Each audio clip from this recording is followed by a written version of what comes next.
been doing that for like 14 years. In the beginning, it was just a hobby. We lost money first couple of years. And then eventually it grew, and I was doing that while I was going to uni. I came along to Morocco, spent some time there, started looking for old records, and I found some stuff, and in this particular case, a Moroccan artist called Fadul, who was making music kind of inspired by the sounds of James Brown and funk and rock. And I made some mix, put it on SoundCloud. It's like within, I think, 2 or 3 weeks, it had like more than 100,000 clicks. And then like I came up with the ideas. I already knew how a label works, how distribution works, how you manufacture records and so forth. I came up with the idea that it would be cool to try to find the artist and start re-releasing this particular music where I felt like there was a gap between, on the one hand, a lot of people liking it, on the other hand, not being available. So, yeah. Basically, yeah, what motivates me is when I see music that I think is really good and should be heard, but nobody's, like, it's not accessible, and yeah, this is what we're trying to bridge.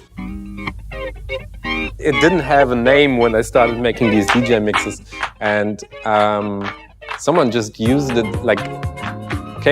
put it as a comment under one of the DJ mixes, and then occasionally we picked up the word as well. And whenever like a blog would write about any of the mixes or of the music, they would always pick up this term.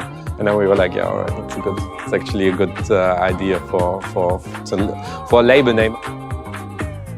I'm interested in this type of music where there's an exchange, where like musicians brought together the influences of like their local musical heritage with something coming from outside, and that may be funk, that may be jazz.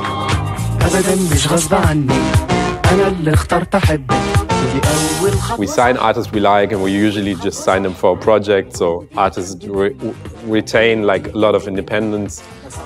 We don't sign them for years, we split profits 50-50. So what we're doing is on Jakarta is the classic indie label deal that you used to have. And yeah, in comparison to Habibi Funk, it doesn't have a focus on Europe world. It's like a lot of European artists, a lot of American artists, and it's like more contemporary sounds, from left field hip hop to bass music to slightly electronic stuff. It's kind of open to whatever we like. What we are doing, I think, can be like a tiny piece of a puzzle of like an alternative narrative that opposes the very stereotypical ideas a lot of people have about the Arab world. For me personally, it's mainly about music, but it has a certain effect for like trying to show that there's also different things, not just whatever you hear in mainstream music. For specifically just looking for records, I think Egypt is actually pretty cool because there's still a number of shops, and unlike in many other countries, they still get new records. So they still actively look to find new stock, and therefore whenever I come, there's new records to look at. In general, Egypt, for looking for records, Egypt is super nice. There's at least 2 albums from Morocco, there's an album from Lebanon we're working on.